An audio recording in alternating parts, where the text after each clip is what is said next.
Kung may kailangan ka, tumawag ka lang. Opo. Yan.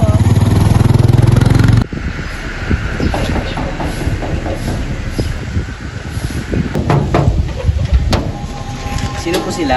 Ako po yung mag-rent ng dorm. Ah, sige po, pasok.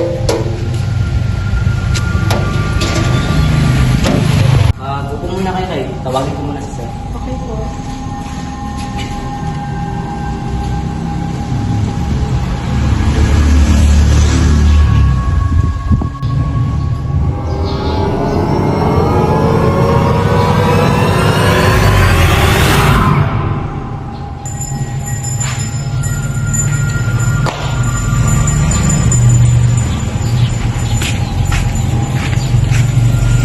Sir, siya po yung bagong uupa.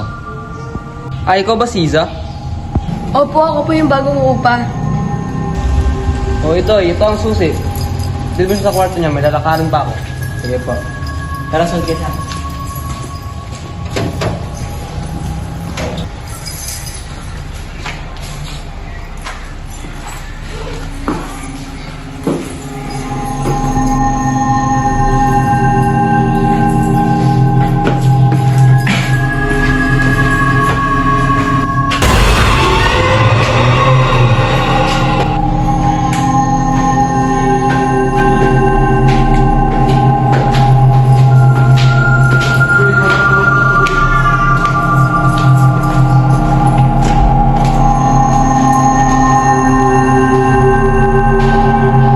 Wala na rin po nag-rent dito kayo.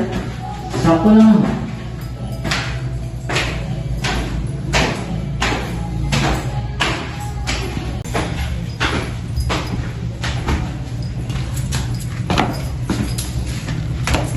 Ay, ganda na ba lang susi? Thank you po. May kasama pa ako dito kuya. Ah, oo, pero sa linggo pa siya mag-uwi kasi nagbakasyon pa sila. Okay po.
Hello?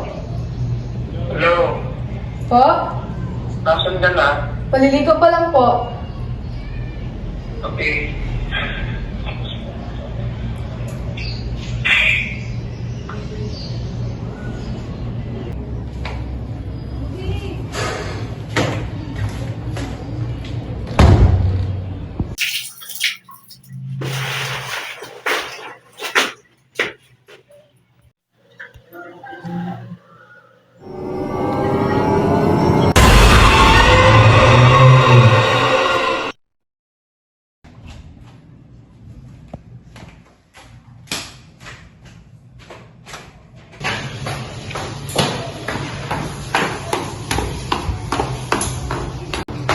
Kuya, pwede mo tanong? Sige po, ano yun? Kuya, abot po sa istorya ng bahay. Kasi po may nagpaparamdam po sa akin ng babae. Parang hindi ba? Maupo po kayo.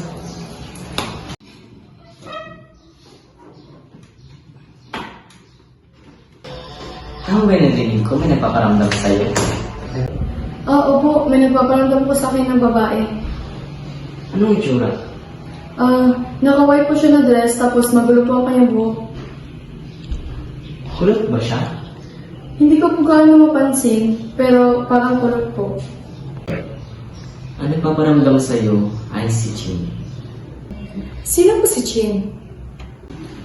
Si Chin, dati siyang umuupa dito. Umuupa si Chin dyan mismo, sa kwarto mo. Ah, okay. Ano nga ba ang dahilan ng pagkamatay niya?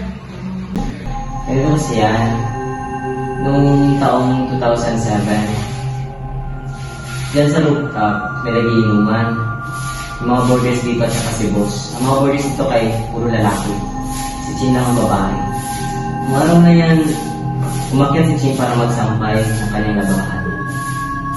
Tapos, inaya siya ni boss para uminom. Pagkatapos nun, palipas ng ilang oras, lasing na ang lahat. Ngayon, ang natira na lang si Jim, si boss, ang kaibigan ni boss, dahil umuwi na yung iba rin ang kasama. Pagkatapos nun, naisipan ni boss na ihatid si Jim sa kwarto niya. Diyan mismo sa kwarto mo. Nahatid nila si Jim. Pagkatapos natin nila si Chin dahil sobrang kalasin na nila na nagawa silang hindi maganda kay Chin. Pagkatapos ng nangyari na yun, na-depress si Chin. At sa sobrang depress siguro, gusto niya nang makasan ang sarili niya, ang buhay niya. Umakyat si Chin dyan sa 3rd floor. At siguro, hindi niya na kinaya. Ayun. Pinakasan niya ang kanyang buhay. Tumalong siya dyan sa 3rd floor. At nakita nila ang bangkay niya dyan mismo sa kalsada. Ah, okay po. So, bakit mo napaparamdam sa akin si Chin? Yan ang hindi ko na kayang sagutin. Ah, sige po. Maraming salamat. Akit na po ako.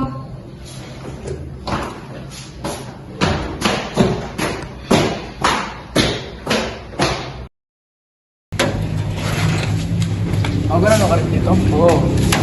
Ilan?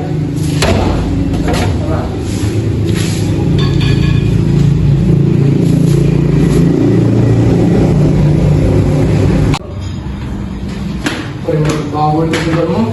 Ulok pa din. Lumastos. Kapoy! Pwede ka ba dito? Aran. Tagal din ako nakabalik. Ulog na nga. Sig. Amok!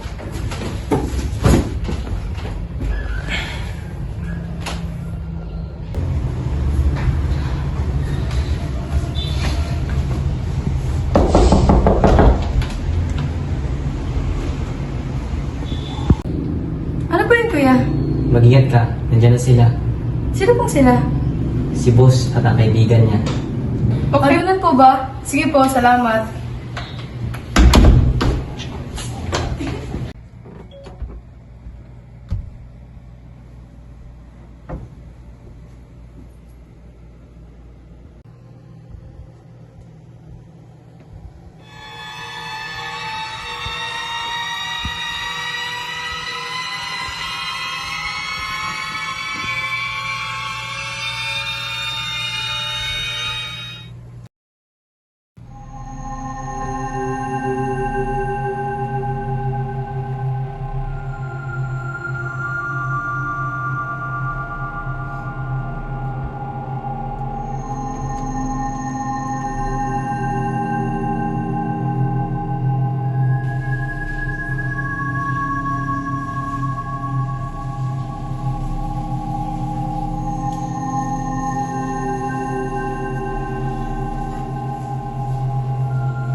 fell asleep amid the flowers for a couple of hours.